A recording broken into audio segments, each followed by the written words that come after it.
And so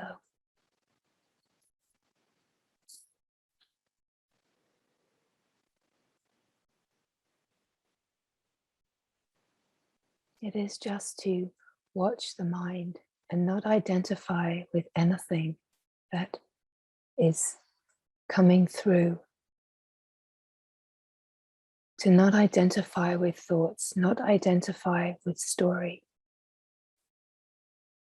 To identify with the thoughts is to identify with the illusion. To identify with the illusion is to live in that illusion of separation. There is no separation. There is only wholeness.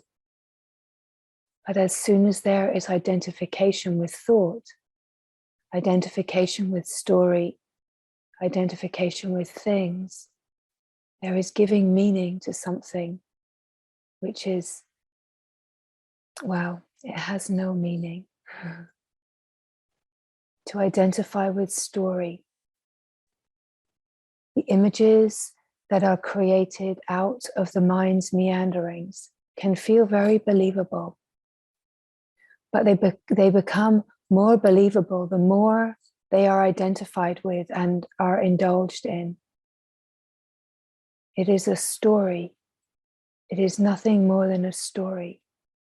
Just like a story you would see in a movie, just like a story you would read in a novel. It's easy to get immersed. It's easy to identify. You know, sometimes when you read a novel or you watch a movie, you can get pulled in. Your emptiness gets filled with that story. You identify with one character. It brings tenderness in your heart. You feel so involved, right? It's so easy to identify. But then you recognize, maybe it could take a few days that you're identified with a story. You keep remembering that movie, you keep remembering that book. You're identified with that story. You keep singing that song again and again. As you sing the words, the song words of victimhood, you believe yourself to be the victim, the same victim as in the story, because all stories of the world have a victim and a perpetrator in some description. All stories of the world are the stories of a victim. So as soon as you identify with the stories, with the characters, with the movie, with the novel, you're identified with the story of victimhood. As soon as you identify with those song words, that nostalgia, and you're in the spin, right? It's all designed to weave you in. It's a web, but the web is woven out of your mind. And then you get stuck in the web you have woven. So the life of me, the story of me, is just as much a story as any movie or any novel. It's no more real. It's just that because you have a deeper multi-sensory experience of my life, it's easier to believe it. To get stuck in the web that has been woven out of the mind. You have the power in free will to weave it, and you have the power to swallow it all. The power to swallow it all lies in being here now, in seeing the truth. How the image of my life is a creation of the mind's meanderings. And when there is an identification with those meanderings, it gives a solidity, it gives a density to it. So the mind could say, well, then how do I live in the world? How do I interact with people? How do I do all of this? And it uses that as a reason to keep perpetuating the story. In truth, you don't need to know, the mind doesn't need to know how to live life, because guess what? Life has always been living itself. Life has never needed a mind or a controller. Life has always been living itself. And when you no longer believe the story, life continues to live itself. And who are you in that? Who are you in that? You see, you are no longer the character that needs to know. You are no longer the character that is playing the victim in the story of me, the great movie of me, right? You're no longer playing the victim. You're no longer living in separation. You're no longer the hero or the heroine. You're no longer the star. You are stardust. Way more profound than the star of the movie. Stardust, light, shimmering, glimmering, divine light, reverberating in the resonance of the divine. That is who you are as the divine Leela continues to dance. God creating God out of God, and God dancing with God in God. It's all that is happening, right? So there's no one that needs to know. In truth, there's nothing to know. There's nothing to know, because there's just now. Everything that is needed is here now, right? When there's a releasing of the protection, there's no one that needs to know in order to be safe and secure. There's no one that needs to know what is going to happen. How is it going to work? What is my life going to look like? Well, don't I need to prepare? In truth, no. Oh, but what about things like my finances and my investments? You know, you don't need to know anything. Everything takes care of itself in the now. Everything takes care of itself in the now. And all of those intricacies of life living itself that look like the happenings of my life, they too take care of themselves. Bills get paid, food gets cooked, right? Grocery shopping gets done. Everything, the intricacies of the life are taken care of by God, as God, dancing with God, taking care of God. That is how it is all happening. You see, but then there is no longer this great concern and involvement. There's an ease, a smoothness to it all.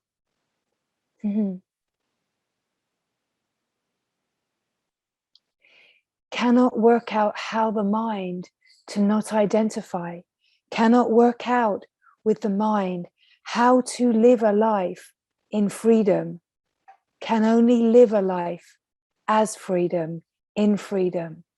It's only when you come to freedom that you can see how life lives itself. Only when you come to the intelligence of life living itself can you see how life is living itself. Only in the now can the miracle be seen. Only in the now. It's all here now. Why can the mind not see what's here now? Because the mind is not here now. The mind is never here now. The mind is always imagining itself back there or projecting itself forward, right? The mind is past and future. The mind might be an imagining of I'm so present here now. No, now has no mind. The mind cannot be here now.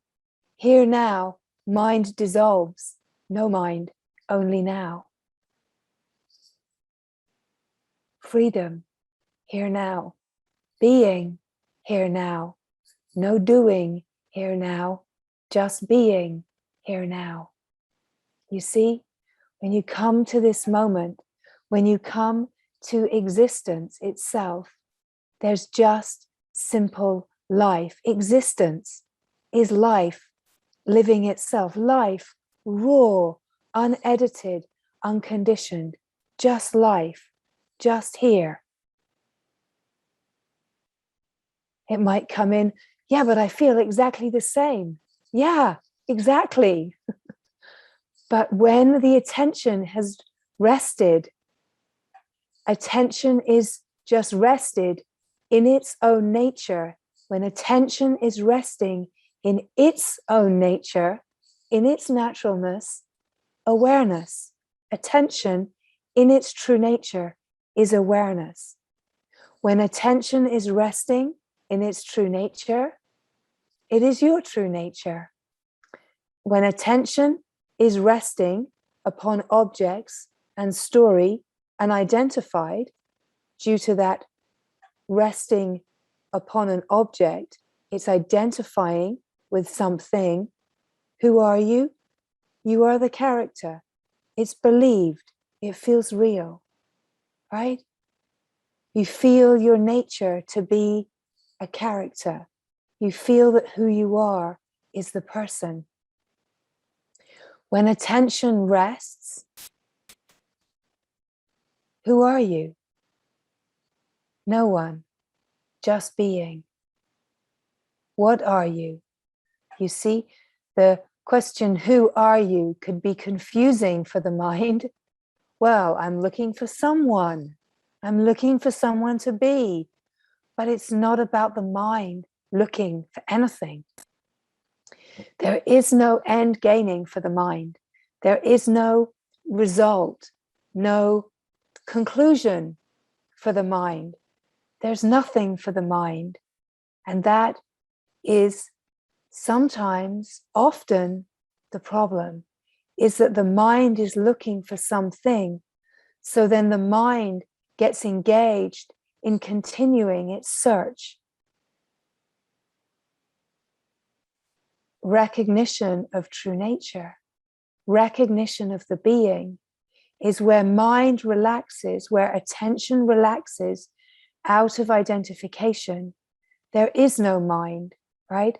When we actually look for mind, what is mind? What actually is it?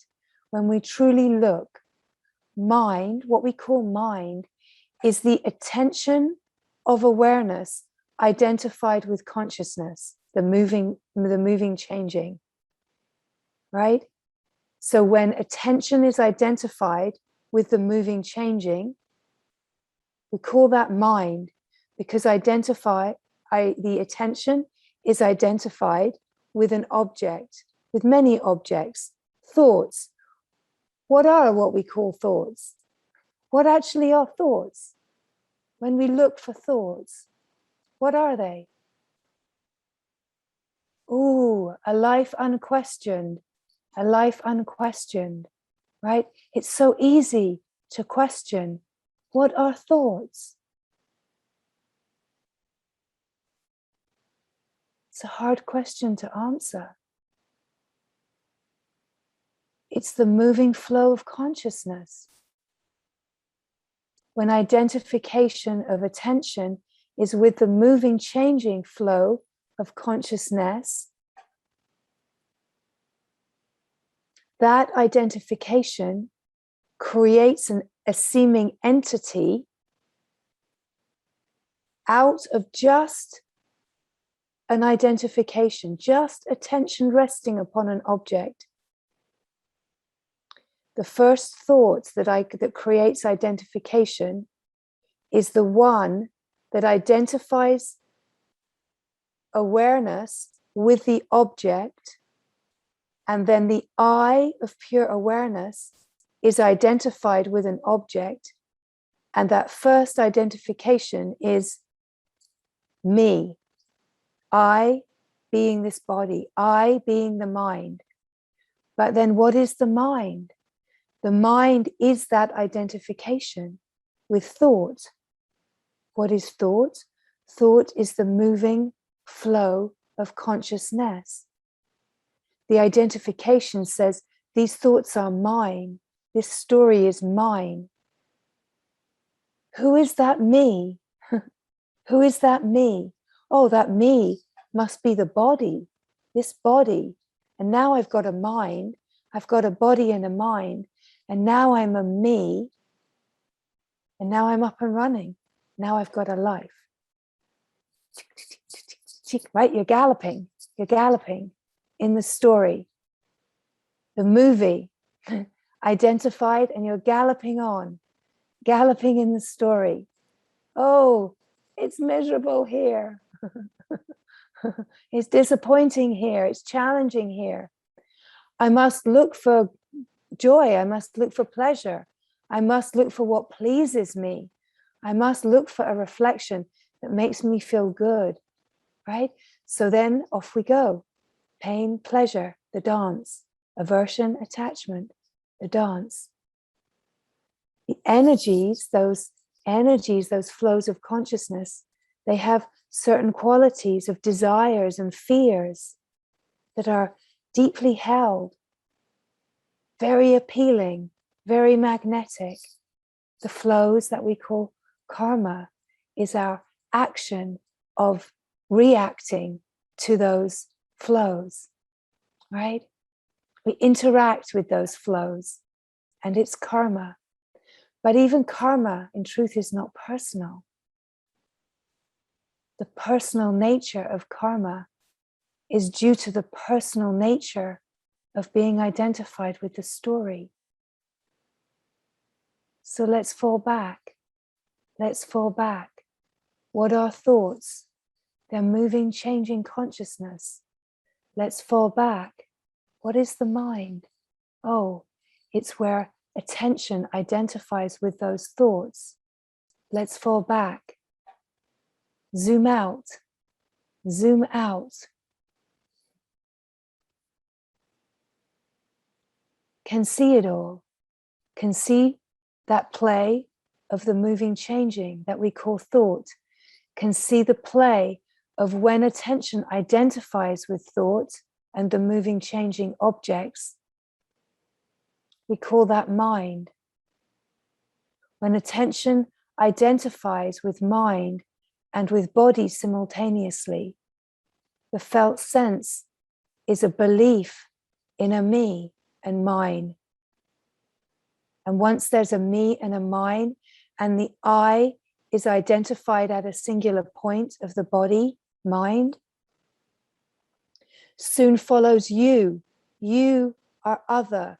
You are other than I, me and you, right? Suddenly there's two. Oh, and her and him and them, right? Suddenly the landscape is getting richer in the story. Oh, there's people to blame. There's people to project my misery upon. Maybe that will make it easier, right? So let's drop back, drop back, drop back. Be aware of all of it. Be aware of the whole picture of how identification with consciousness happens. But who are you? What are you? You are the pure awareness. You are the pure awareness that is not identified with any of the flows of consciousness.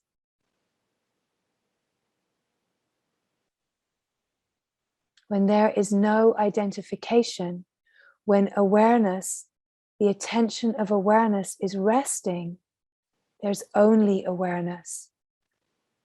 Here now, freedom, here now, no mind, no thoughts.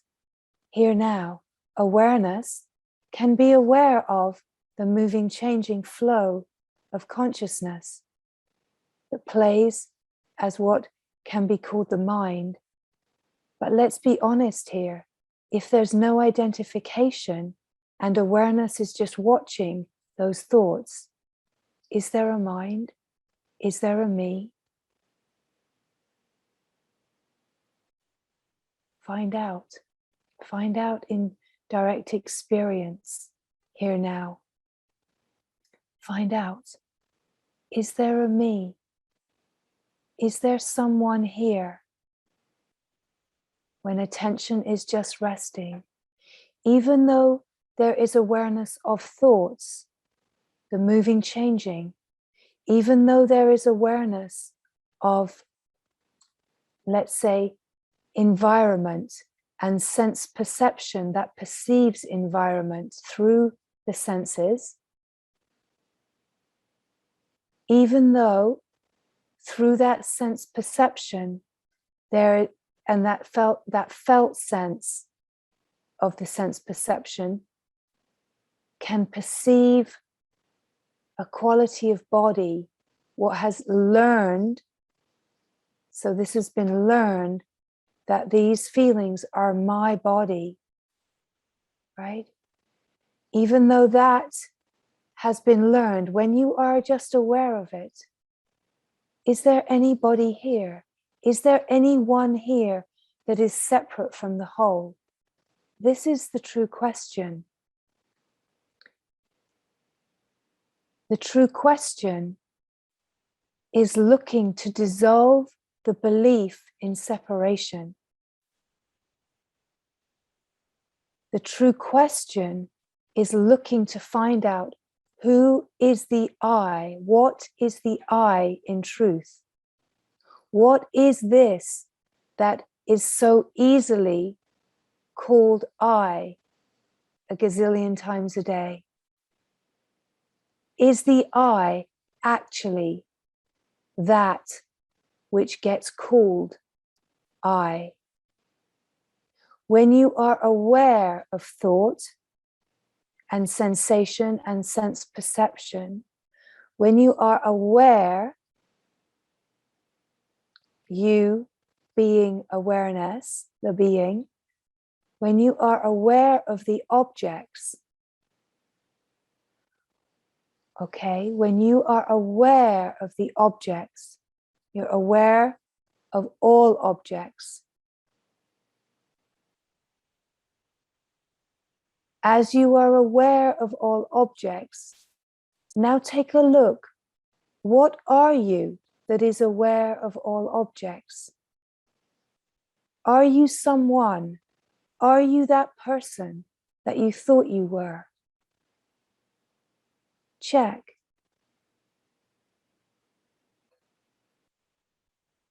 If the answer is yes, let's go deeper. If the answer is no, rest here. Hold the space of infinite being. Hold the openness. If the answer is yes, I am the person, okay? Come to be aware of the person. You're aware of the person. You're aware of thoughts.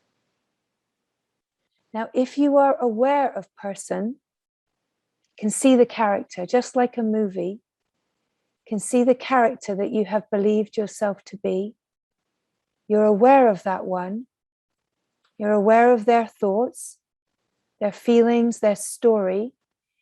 If you are aware of all of that, right now, you are not identified with that character. Right now, if you're aware of that one, you are not identified with that one. Attention is resting. Attention is more spacious. If you are aware of that person, then you cannot be that person. Notice the felt sense of being aware of that person and the remembering of being completely identified and just being in life, in the storm, speaking and thinking that you're the me, right? Notice the difference of the spaciousness of being aware of that one, of that character. And now come to feel, where are you as awareness? Are you at a location? Are you inside the body? Are you outside the body? I don't know is a very good answer. We say that because mind doesn't give value to the answer, I don't know. Mind wants to land on a conclusion, but these questions are not for the mind. The invitation is to explore your own consciousness, your own awareness, right? So let's clarify this little area here of consciousness and awareness, right? Because we've just spoken of consciousness being the moving, changing, and awareness being the still presence that's watching, right? So if you're exploring your own consciousness, haven't we already said that that was the mind? If you're smart, you would have picked that up. Yes, we have, but consciousness has, it has layers, let's say. When consciousness is moving, changing, it has lots of different flavors and flows. Okay? It can be denser and lighter consciousness.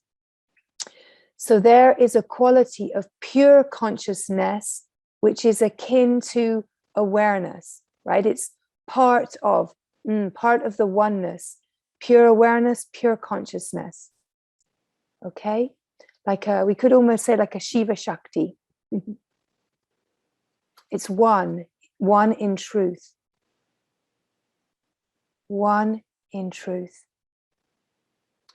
So we're using consciousness as the moving, changing that creates something for awareness to identify with, just for now, right? Gets used in different ways. And it could be confusing because different beings will use different words in different ways and at different times in different situations, right? For the right application in the moment. In this moment, we're using consciousness to indicate the moving, changing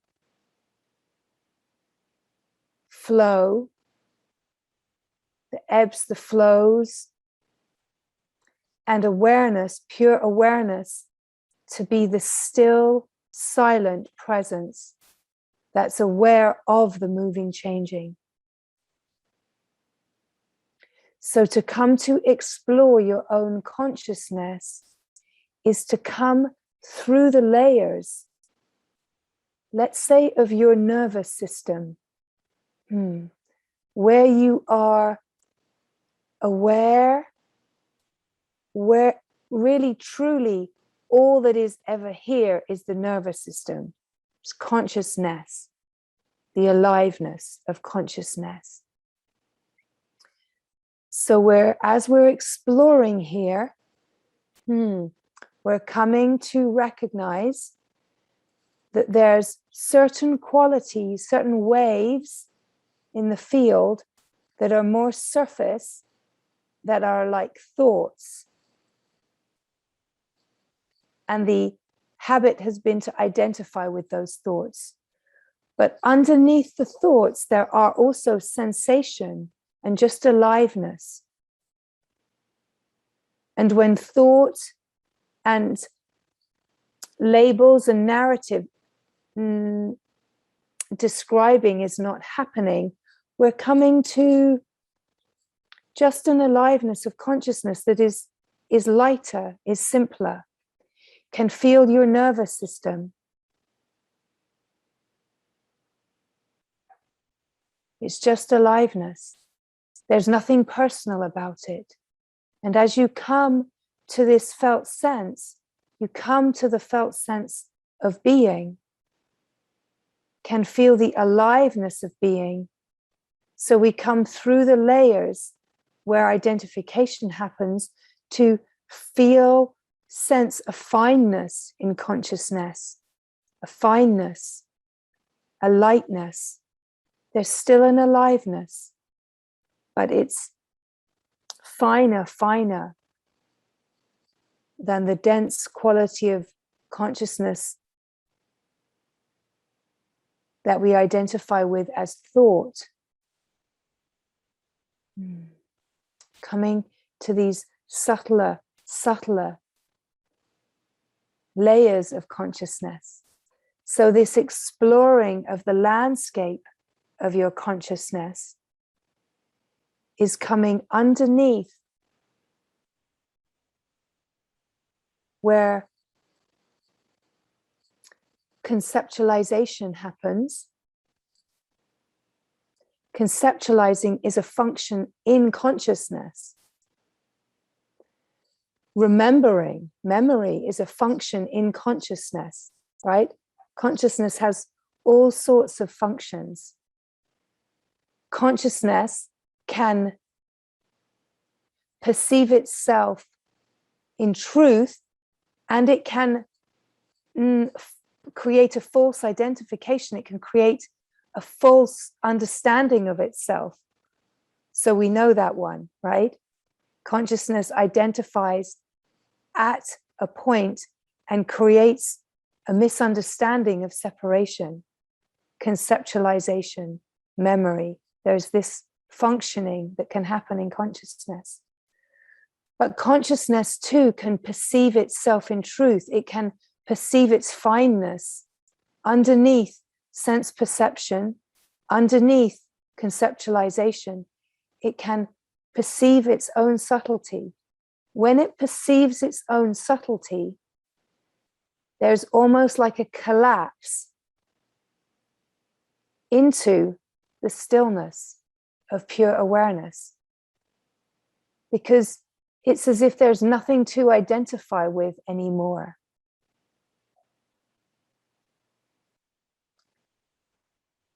Let's say it's like water. The consciousness is like water that's moving, and on the surface level where it's thinking and it's busy, it's like moving water. You cannot see yourself in it. You cannot see a clear reflection. You just see the moving. As there's a stilling and a stilling and a stilling of the water, can see a clear reflection in it. The same with consciousness. As it stills, as it quietens, and we come to these deeper layers where it's still, it's settling. Consciousness perceives itself, and the collapse is into pure awareness, because that reflection is so clear that the oneness is remembered. The being recognizes itself just simply being.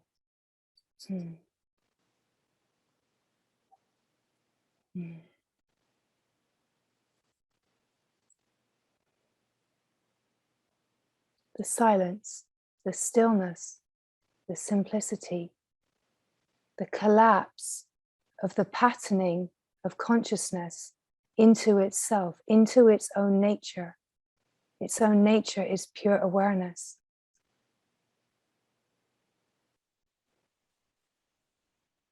Sometimes this will be called pure consciousness. Words don't matter. So when you are resting as pure awareness, you can see the patterning of consciousness.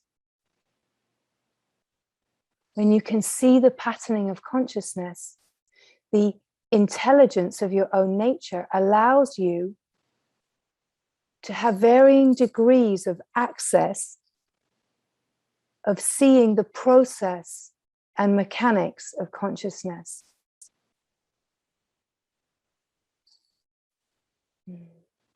It's not to worry if you can or you can't see. It's to just receive exactly what is true in your direct experience. This is always the grace.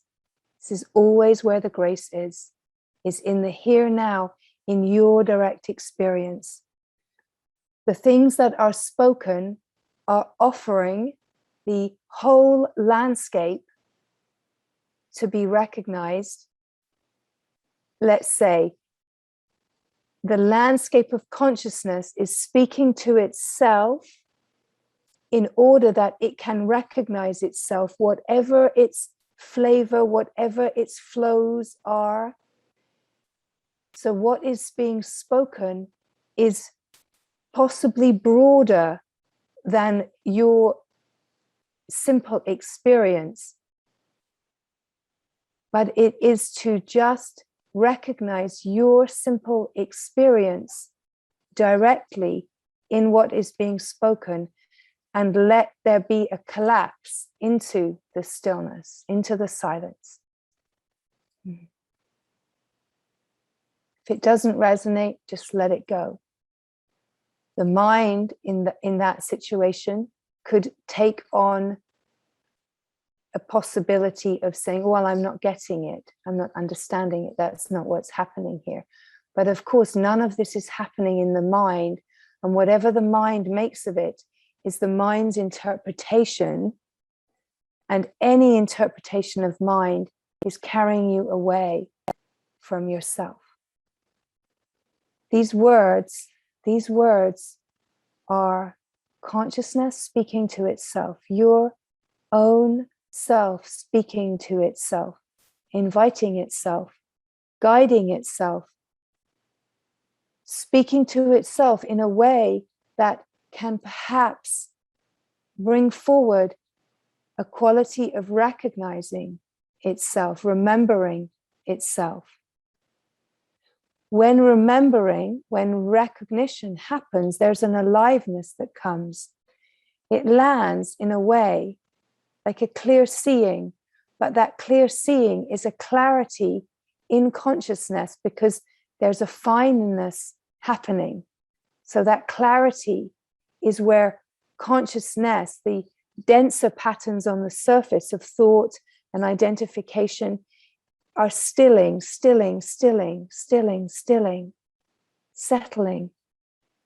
like churning water, just getting stiller and stiller and stiller until it is like glass, until it is the perfect mirror for awareness to see itself. And when awareness sees itself in the perfect mirror, where awareness can see itself in the perfect mirror, there's just awareness. It's all there is. All there is. And now who are you? And now what are you?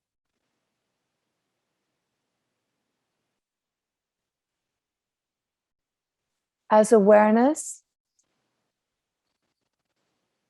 seeing only itself in the clear mirror.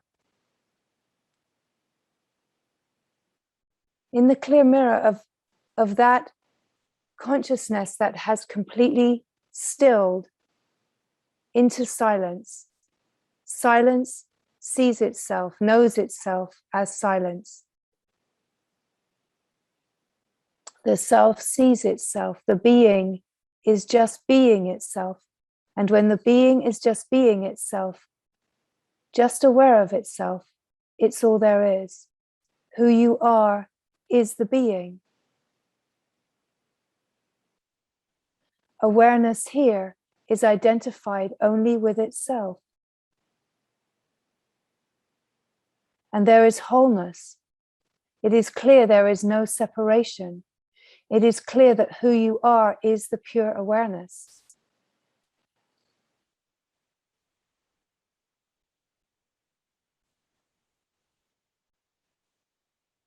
It is clear that as awareness, you are aware of the body, of the mind, you're aware of that possibility. But is it actually here now? It's to be really clear about what's here now. So the movement of consciousness can happen very, very quickly again. And that identification can happen very, very quickly again. But the great glory is that once awareness has remembered itself as awareness, as the being, it never forgets. It never forgets. When you know that there is no separation, when that clear seeing comes, it's never forgotten. Even though consciousness will continue to flow, continue to move and change, the knowing of who you are is unquestionable, that you are not the person that you thought yourself to be, that you are the pure awareness, you are the pure consciousness, you are that which is. The confirmation is in the direct experience of being the being. The knowing is the aliveness. The aliveness of awareness, resting in its own nature, brings forward a knowing, and that knowing is a pure, alive flow. That pure, alive flow is life unconditioned, unencumbered. And here it goes. Oh, it's flowing as life and it's creating the appearance. But now you know who you are. It can create the appearance. It can flow into every cell of what you thought was my body. But you know that what your body is in truth is the body of awareness, not the body of someone. That the true body is a body of light, is a body of awareness. And now everything is happening in the landscape of consciousness. Everything is happening in consciousness itself. Now there is no doer. There is no one.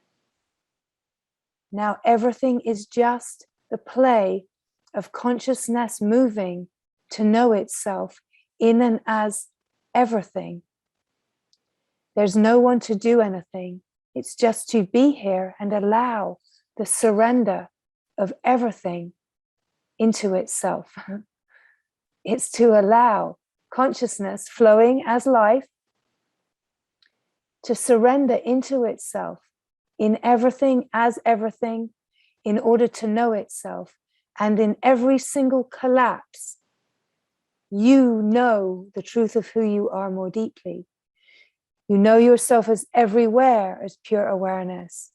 And as you allow life to flow and collapse into itself, you rest as awareness. It's all there is this felt sense of just being. The only place that you know anything is in the awareness that you are. You only know in the awareness that you are. You do not actually know anything other than this awareness that you are. The information comes into awareness. So let's say patterns of consciousness dance. You're aware of them. Attention might wander out and identify, but you know you are awareness. So even if attention is wandering out, you know what is true. You know what is true. It's all just happening. It's all just happening.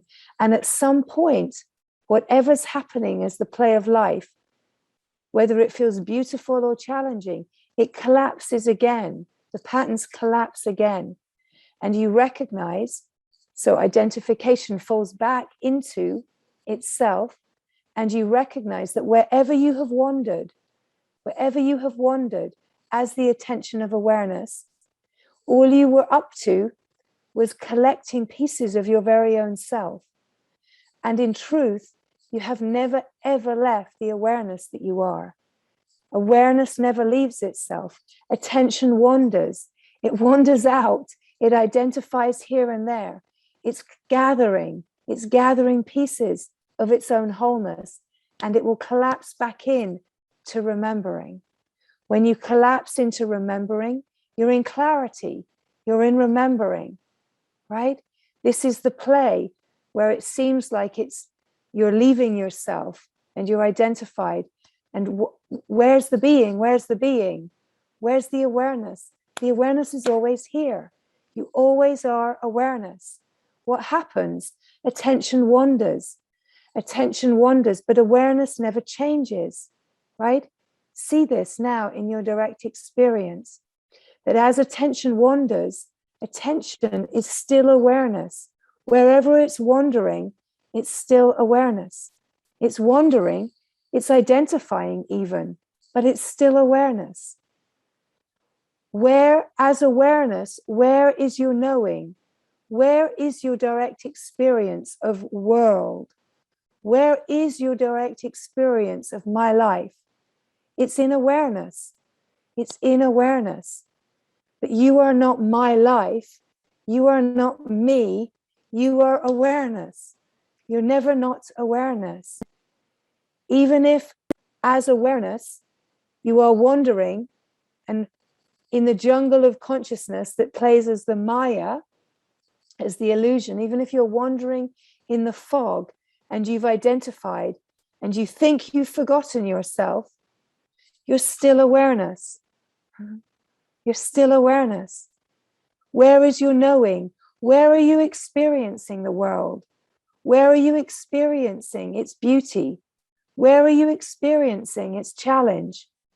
In awareness. You never ever leave yourself in truth. You're only ever experiencing consciousness as awareness. You're only ever experiencing consciousness as awareness. You never leave awareness. You never leave yourself. So, there are some smiles of freedom. There are some smiles of recognition. There's some smiles of a landing. You never ever leave yourself. It does not matter what is happening on the surface. So can you see now as awareness that attention wanders? It wanders into the realms of consciousness. It dabbles, it identifies, a story happens. You're over here, you're involved in a story. It feels real. You feel like a me. You're totally immersed because this is a movie. It's more intricate than, you know, where you go to the movie and you put those 3D goggles on and you have a really, it's more real than that because it's 5 sense perceptions that are, you know, it's like the same thing. You go to the movie. So as awareness, you drift out into consciousness. As you drift out into consciousness, you forget your true nature and you're in a movie. It's more wild than an IMAX even, right? It's 5 sensory. You've got the whole gear on. You've got the whole gear. You've got seeing, you've got hearing, you've got tasting, touching, smelling. You've got the full apparatus to believe the movie is real, right? Buckle up, because you're gonna get lost, right? You've got a really, really full-on experience coming. You buckle up, you're in life. Woohoo! You're having a good time today. Woo! You're having a really good time, but here comes the Mack truck. Boom! Disappointment. It's feeling terrible, right? But the great glory is, where is this happening? Where is the gorgeousness happening? Where is the challenge happening? It's happening in awareness. It's happening only in your consciousness. It's only happening in your nervous system. But you've got this incredible apparatus where you are able to sense it so fully as if it's real, that in this moment you believe it to be true. If you get lost and you believe it to be true, you're going to be immersed in that. But if right here, you're in the jungle, you're in the Maya, you can remember, oh, where is this happening? It's happening in awareness. Where is this being experienced? It's in the nervous system. What is the nervous system? The nervous system is consciousness. It's the moving flow of consciousness.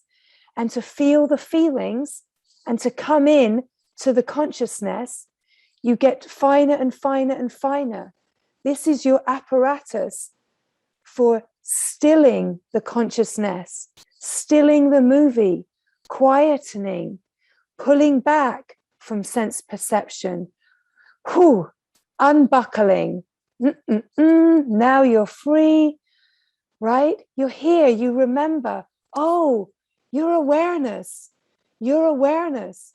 You just put on an apparatus in order to experience your own mind, your own consciousness.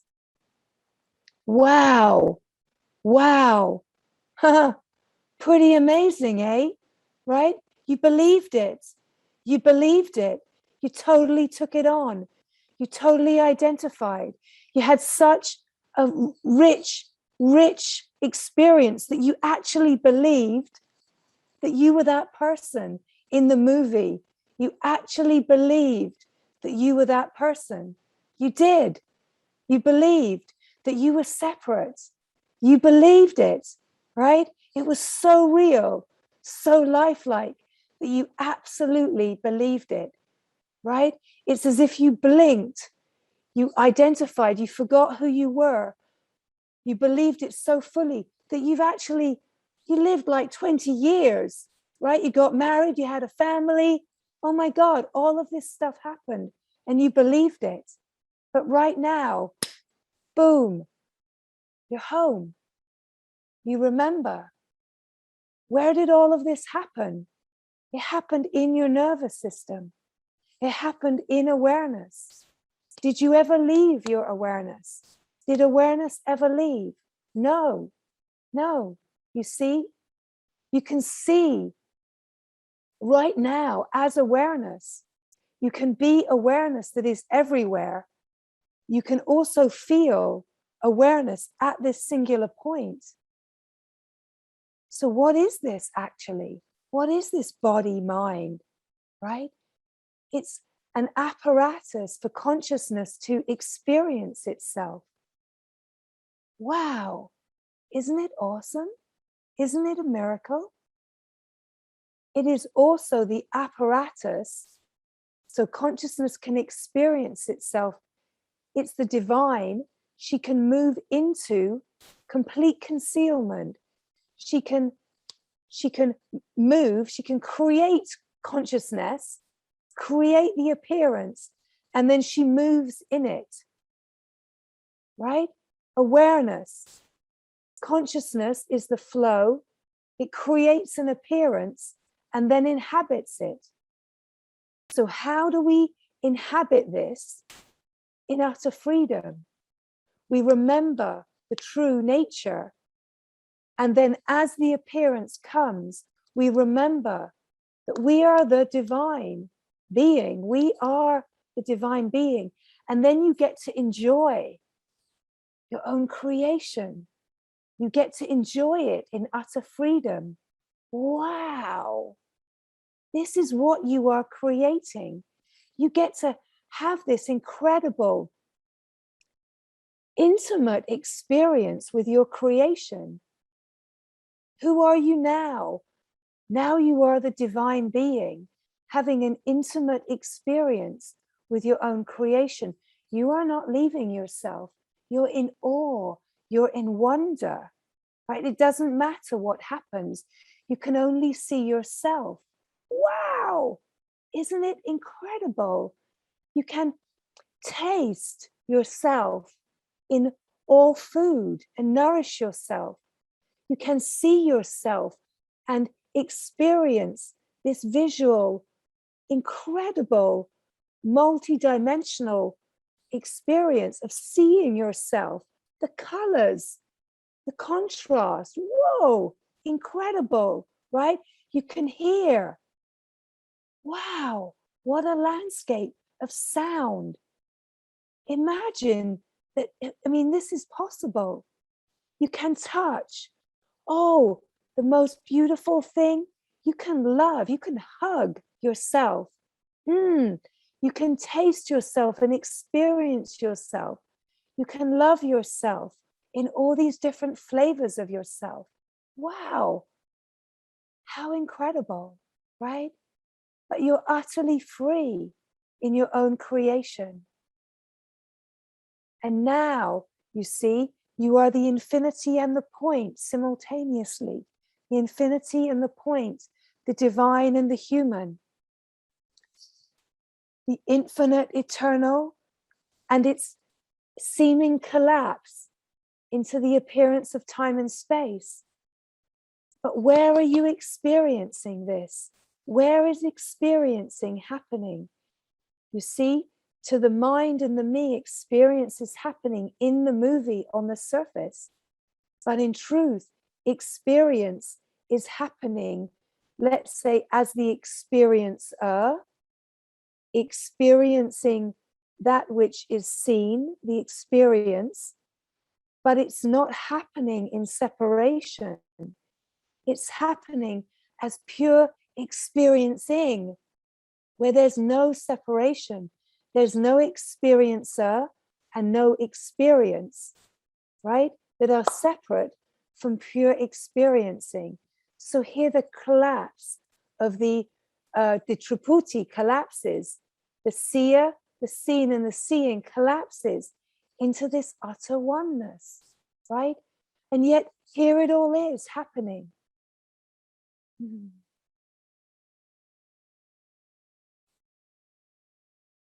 The inner workings of your own consciousness are a miracle to behold.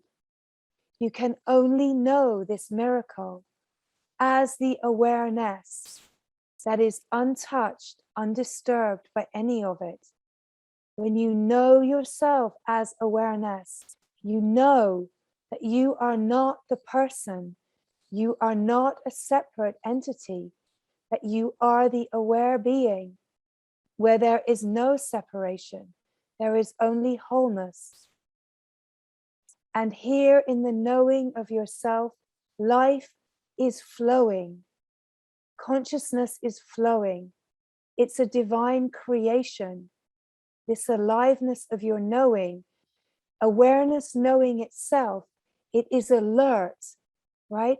We could say that there's a deeper place in awareness where awareness is so still that it almost, it knows itself, but it doesn't know itself because it's so still. It's got no reflection. It's only in the knowing of itself, in its alertness, in the aliveness. Let's say that initial aliveness of awareness is that it has an inbuilt kind of impetus to know itself. And it's that inbuilt impetus to know itself, like an impulse, that creates like the first aliveness. And that aliveness is consciousness. And that consciousness creates all of this, right? Just that little ripple in the water of awareness is its consciousness. When it's completely still, it's all there is. But as it knows itself, it creates a ripple. And that ripple has the possibility of really rippling out. But awareness never leaves itself. Consciousness in its essence is pure, utterly pure.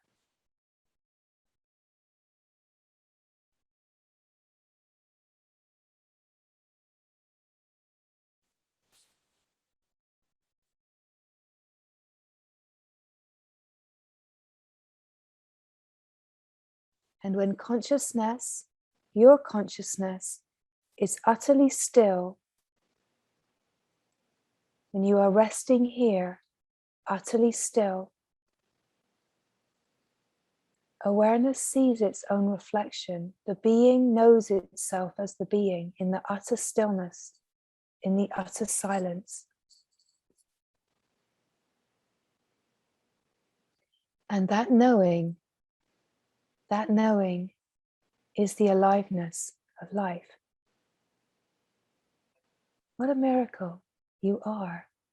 What a miracle you are. And so this is where we speak of being awake.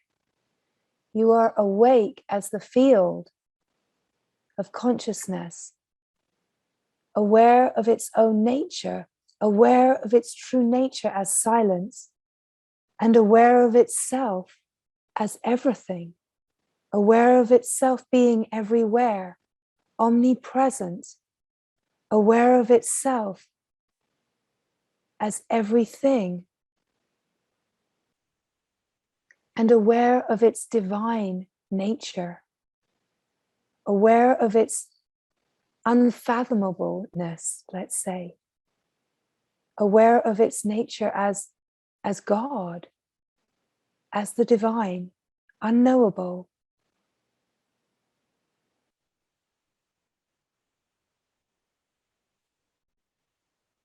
Because where there is only one, in truth, there's nothing there's no second through which to know it. So this is where we speak of that as consciousness goes through its process of knowing itself, and there's this dance of coming into the play, coming in and out, all of that.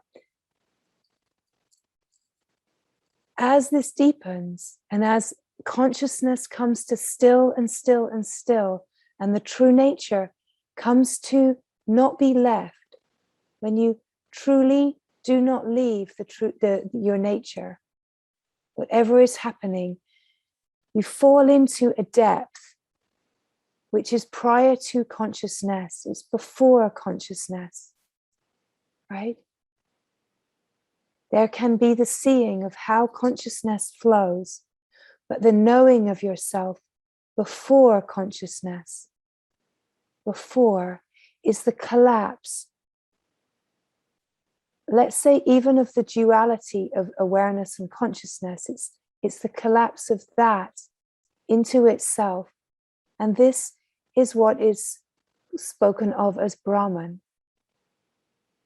where the one is so pure, right?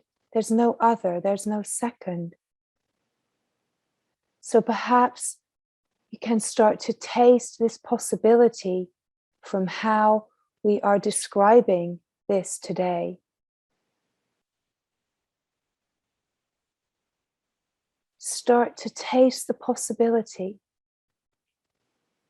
of being before consciousness, and where the revelation, the recognition of true nature is of being before consciousness, being Brahman, being the self, where there is only one, so that whatever happens from here, Brahman knows only Brahman, the self knows only itself.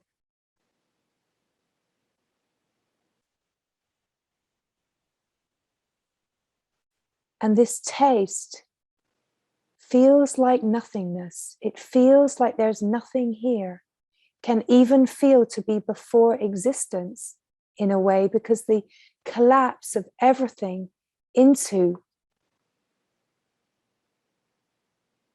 self, Brahman, God, is so pure.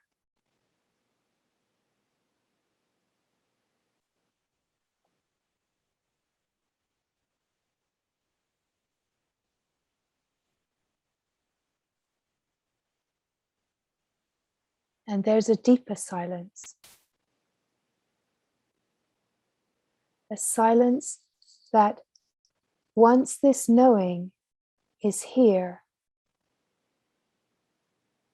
in a way consciousness in the direct experience doesn't arise again,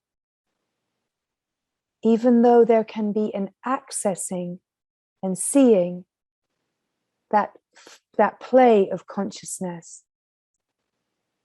Let's say Brahman knows only Brahman. So Brahman doesn't speak of consciousness. Brahman knows only itself, only the self, a oneness so pure.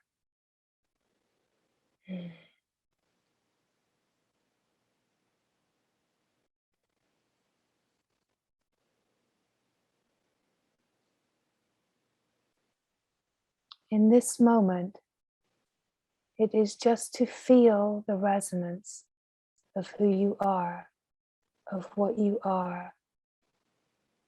Be so careful here, because as these words come, the mind could get very drawn to an imagining of trying to achieve something, and it will take you right away from the truth.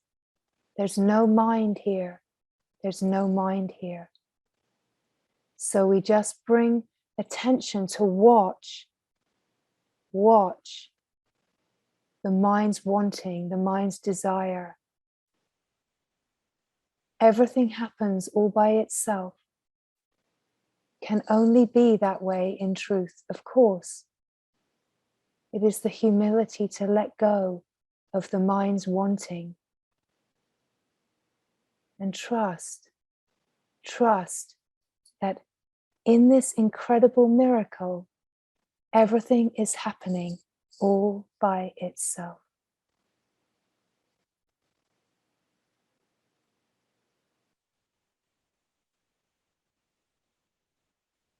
The being, the consciousness, awareness, the flow, the silence, the stillness,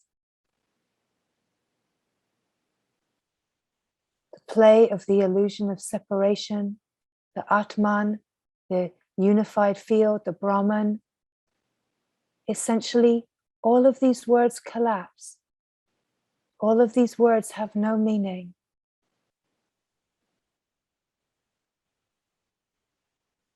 All that is here in truth is the glory of divine light, where all words collapse, where the oneness is so pure.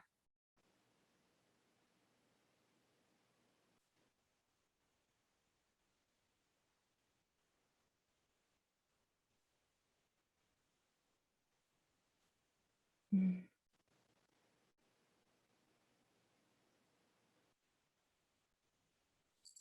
Mm.